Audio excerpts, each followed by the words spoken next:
Hello dear learners, सभी को मालूम है सीजीएल की जो है एग्जाम डेट आ गई है। दैट इज 9 सितंबर से स्टार्ट होंगे और ये 27 सितंबर तक चलेंगे। लगभग जो पेपर हैं हमारे वो 17 दिन तक चलेंगे। सभी को मालूम है सीएचएसएल का टायर 1 हो गया है, टायर 2 अभी होने वाला है। तो अगर हम देखें आने वाले टाइम में एसएससी के बहुत सारे एग्जाम्स कंडक्ट होने वाले हैं, राइट। तो हमें अब ये देखना है बच्चे कि जो सीजीएल का पेपर है तो टायर 1 होने वाला है, उसके लिए अगर हम देखें आज से अगर हम टाइम को देखें कंपेयर करें तो हमारे हाथ में सिर्फ 1 महीना ही है। देखिए मोटा मोटी अगर देखें तो 30 डेज आर लेफ्ट, राइट। तो अब 30 डेज में हमें रीजनिंग भी पढ़ना है, मैथ भी करना है, इंग्लिश भी करना है, जीके भी करना है। ये सारा का सारा 30 दिन में कैसे करें? तो हम इसमें आज के वीडियो में पूरी कोशिश करेंगे आपको समझाने की बेटा कि किस तरह से आपको कौन सा टॉपिक पढ़ना है। इस वीडियो में हम वो सारी चीजें डिस्कस करेंगे कि कौन से टॉपिक से कितने ज्यादा क्वेश्चंस आ रहे हैं, कौन सा topic examination point of view ज्यादा इंपॉर्टेंट है, कि वेटेज कितनी ज्यादा है। तो मोटा मोटे आपको ये समझना है कि कौन से टॉपिक की वेटेज ज्यादा है, जिसकी ज्यादा वेटेज है उस पर ज्यादा कॉन्सेंट्रेट करें, क्योंकि हमारे पास में टाइम अब क्या है, लिमिटेड है बेटा। तो ज्यादा टाइम है नहीं, लिमिटेड टाइम में हमें सब चीजें कवर करनी है। तो सारी चीजों को ध्यान में रखते हुए हम अब उन्हीं टॉपिक्स पे ज्यादा फोकस करेंगे जिनकी वेटेज ज्यादा है। तो लेट्स हैव अ लुक। तो हमने क्या किया है आपके लिए, एक डेटा प्रिपेयर किया है।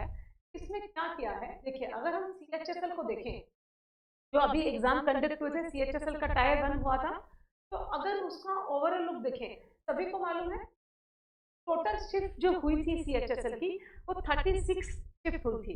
36 शिफ्ट के अंदर ये पेपर हुआ था, राइट। अगर हम इसमें देखें, क्वेश्चन को देखें, 1 वर्ड के जो क्वेश्चन थे, टोटल जो क्वेश्चन आए थे 73 अप्रोक्स आए थे। तो अगर देखें कि एवरेज निकालें तो हर एग्जाम में 1 वर्ड का कितना क्वेश्चन हुआ, एक क्वेश्चन हुआ। इस सीएचएसएल का हम डिस्कस कर रहे हैं 2024 का। स्पेलिंग एरर अगर हम देखें, टोटल क्वेश्चंस आर कितने थे, 68 to 70 आप ये मान के चले। तो एवरेज देख के चले तो 2 क्वेश्चन। मीडियम्स में अगर हम आए तो टोटल क्वेश्चंस 70 और हर क्वेश्चन हर किसी शिफ्ट में 2 थे तो किसी शिफ्ट में 1 क्वेश्चन आया था। एंटोनिम और सिनोनिम की बात करें तो कहीं कहीं 1 क्वेश्चन था, कहीं कहीं 2। अगर आप मुझसे पूछें to be very frank, CHSL के सारी शिफ्ट को मैंने खुद देखा है, इन सारी शिफ्ट में अगर देखें तो एंटोनिम के क्वेश्चन ज्यादा थे रादर देन सिनोनिम। आप खुद भी चेक करेगा, एंटोनिम के क्वेश्चन ज्यादा आए हैं, सिनोनिम के क्वेश्चन कम आए हैं, एक दो ऐसे क्वेश्चन आए हैं, एंटोनिम के ज्यादा हैं क्वेश्चन। अब हम बात करें एरर डिटेक्शन, तो एरर डिटेक्शन क्वेश्चन पेपर में 2 से 3 रहे हैं। अगर हम एरर डिटेक्शन को थोड़ा और डिटेल में देखें तो एरर डिटेक्शन में जो मुझे लगा, हाँ टेंस के क्वेश्चन ज्यादा थे। टेंस के भी क्वेश्चन बहुत ज्यादा डीप में नहीं पूछे गए, बेसिक आपकी नॉलेज चेक की गई थी। उसमें प्रेजेंट टेंस के क्वेश्चन ज्यादा थे, प्रेजेंट और पास्ट के, राइट। तो आपको ये सारी चीजें कंसिडर करनी है एरर डिटेक्शन के। सेंटेंस इंप्रूव, सेंटेंस इंप्रूव अगर आप देखें तो 2 क्वेश्चन थे हर पेपर के अंदर। आपको एक अंडरलाइन करके दे दिया जाएगा पार्ट और उसमें बोलेगा you have to improve this part, underline part.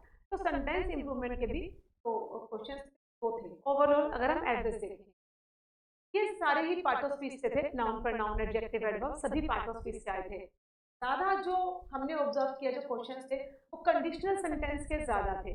Conditional sentence हो गए या फिर टेंस के क्वेश्चंस, अगेन मैं यहाँ बोलना चाहूंगी एडजेक्टिव चैप्टर के ज्यादा थे, एडवर्ब के भी काफी क्वेश्चंस थे। तो इन चैप्टर्स को आपको ज्यादा कंसिडर करना। फिल इन द ब्लैंक्स अगर हम देखें तो 2 फिलअप्स आए थे, राइट। क्लोज टेस्ट की बात करें, अगेन क्लोज टेस्ट हर पेपर के लिए बहुत ही इंपॉर्टेंट टॉपिक है। क्यों? क्योंकि हर पेपर में इसके 5 क्वेश्चन आते हैं, 5 क्वेश्चन बहुत वैल्यू रखता है।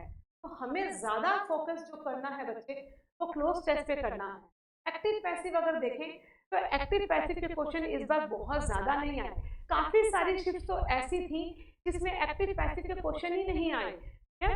तो हमें अब इस साल ये कंसिडर करना है कि अगर सीएचएसएल के पेपर में एक्टिव पैसिव मात्र अगर एक आया, वो भी बहुत कम शिफ्ट में, सारी शिफ्ट में तो अगर हम देखें ओवरऑल 70% अगर आप मुझसे पूछें 70% शिफ्ट के अंदर CHSL में एक्टिव पैसिव आया ही नहीं, ठीक है। 30% जो आया था उसमें भी एक एक इक्का दुक्का क्वेश्चन देखा गया है। तो आप इस चीज को कंसिडर कर सकते हैं। एक्टिव पैसिव जिन बच्चों का वीक है वो अभी इसको एक बार के लिए ध्यान कम दे, छोड़ना नहीं है, टॉपिक कोई नहीं छोड़ना, बट कंसिडर थोड़ा इसे कम करना है। आप ज्यादा कंसिडर करें दोस्त टेस्ट को, ठीक है, क्योंकि 5 क्वेश्चन पक्के ही हैं, आने ही हैं। पैराजंबल के अगर हम क्वेश्चन देखें तो 2 क्वेश्चन। अगर हम बात करें CHSL 2023 की, कि हम पिछले साल से इसे कंपेयर करेंगे कि पिछले साल किस तरह का सिनेरियो था और अब क्या रहा, क्या चेंजेस आए।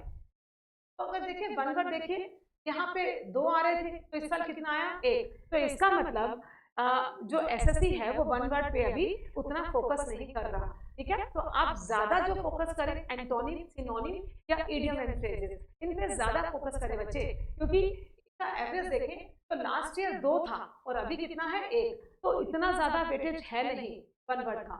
स्पेलिंग एरर सेम है, ठीक है। इडियम्स का देखें तो वेटेज सेम है, इडियम पे ज्यादा ध्यान दिया। एंटोनिम सिनोनिम सेम ही लगे मुझे।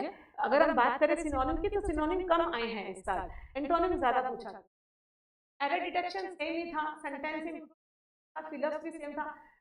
अगेन क्लोज टेस्ट भी हर साल 5 क्वेश्चन आते हैं क्लोज टेस्ट के, इस साल भी 5 ही है। एक्टिव पैसिव की बात करें तो पिछले साल तक की अगर हम बात करें, लास्ट ईयर तक एक्टिव पैसिव के हर शिफ्ट के अंदर 2 से 3 क्वेश्चन देखे गए थे, क्योंकि ज्यादा थे, ठीक है। इस साल एक्टिव पैसिव उतने नहीं आए, तो आप इस चीज को कंसिडर करें। पैराजंबल के वही 2 क्वेश्चन थे। रीडिंग कॉम्प्रिहेंशन, ये यहाँ पे एवरेज गलत दिया है बच्चे। अगर हम रीडिंग कॉम्प्रिहेंशन की बात करें तो सभी को मालूम है रीडिंग कॉम्प्रिहेंशन के 5 क्वेश्चंस हर एग्जाम में आते हैं, ठीक है। तो यहाँ पे आप एवरेज 5 क्वेश्चंस पे, ये टाइपिंग एरर हो गया है। सेम CHSL 2024 में भी तो आपका रीडिंग कॉम्प्रिहेंशन यहाँ पे 5 क्वेश्चन आप ऐड कर दें, ठीक है, क्योंकि ये तो बहुत इंपॉर्टेंट सेगमेंट है जो पेपर में हर साल आता है। क्लोज टेस्ट अगर आप बात करें, रीडिंग कॉम्प्रिहेंशन की बात करें, ये दोनों बहुत ही इंपॉर्टेंट पार्ट है। तो क्या क्या अगर अगर अंदर आप पूछे कि क्या चीजें ज्यादा इंपॉर्टेंट है, इडियम्स एंड फ्रेजेस एंड आपके एंटोनिम एंड सिनोनिम, इन्हें आप ज्यादा कंसिडर करें। ये सेगमेंट काफी इंपॉर्टेंट है। और अगर आप पार्ट ऑफ स्पीच में बात करें तो पार्ट ऑफ स्पीच अगर आप डाउन कर जाएं, एडजेक्टिव एडवर्ब कर जाएं और उसके अलावा टेंस चैप्टर अच्छे से जाएं, तो आपका पेपर काफी हद तक हो जाएगा।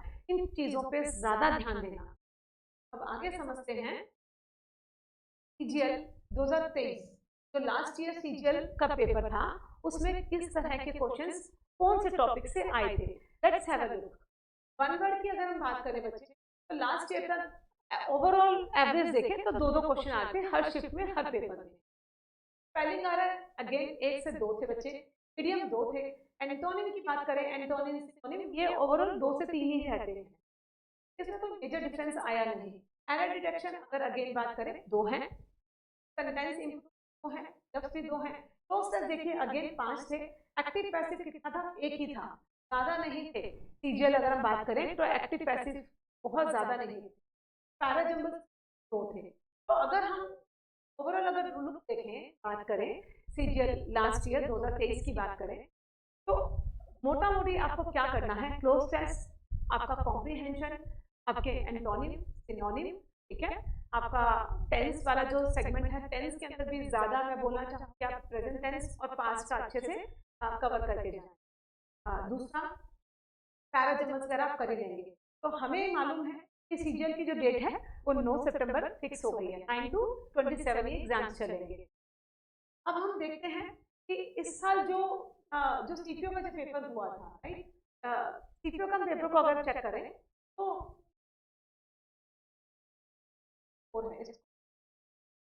CPO की अगर हम बात करें पेपर वन वर्ड की बात करें तो वन वर्ड देखिए कितना था, वेटेज ज्यादा है। अगर हम CPO में देखें तो वन वर्ड ज्यादा आता है। स्पेलिंग एरर अगेन से 4 है। इडियम्स देखिए कितने ज्यादा है, 8 की एवरेज है। एंटोनिम्स देखिए कितने भर भर के आए हैं, 5-5 का रेशो है इसमें। Error detection again 5, sentence improvement 8 तक गए हैं, लफ्ज देखिए 2 गए हैं, अगेन क्लोज टेस्ट 5 है, ठीक है। एक्टिव पैसिव में आए नहीं, और अगर हम रीडिंग बात करें अगेन 5। तो मैं आपको ये क्लियर करना चाहूंगी कि जो टॉपिक ज़्यादा इम्पोर्टेंट है, ये हमने ओवरऑल जो लिया है कि हमने इंग्लिश का लिया है कि हम इंग्लिश को अब कैसे अप्रोच करें, since we know that we have less time, ठीक है, हमारे पास में समय बहुत कम रह गया है, तो इतने कम समय में हम क्यों ना उन टॉपिक्स पे ज़्यादा ध्यान दें जिनकी वेटेज ज़्यादा है। तो लास्ट में जाने से पहले ये चीज़ें हम फिर से रिवाइज कर लेते हैं। Antonym, synonym, idioms and phrases, tense, tense का चैप्टर, टेंस के अंदर present tense and past tense, ठीक है, और उसके बाद हम करें noun, pronoun, adjective and adverb, sufficient. के बाद अगर बात करें एक्टिव पैसिव पे, मुझे नहीं लगता कि बहुत ज़्यादा कोई कंसिडर करने की जरूरत है। ये एग्जाम का पैटर्न बता रहा है, इस साल जो CHSL के पेपर हुए हैं या CPO के, तो एग्जाम का पैटर्न बता रहा है बच्चे कि एक्टिव पैसिव पे इतना गौर नहीं किया। आप क्लोज टेस्ट को अच्छे से करिए, कॉम्प्रिहेंशन वाले पार्ट को अच्छे से, तो इन चीज़ों पे अपनी पकड़ करिए, यहाँ से क्वेश्चन ज़्यादा आने के चांसेस हैं। तो इतना ही आज डिस्कस करेंगे। आपको लग रहा है कि आपको कुछ और क्वेरीज हैं, आप इंग्लिश के रिगार्डिंग कुछ और पूछना चाह रहे हैं, यू मे आस्क, आप कमेंट बॉक्स में कमेंट करिए, फिर डेफिनेटली रिप्लाई हो। तो आज के लिए इतना ही। Thank you so much. Stay tuned and stay happy.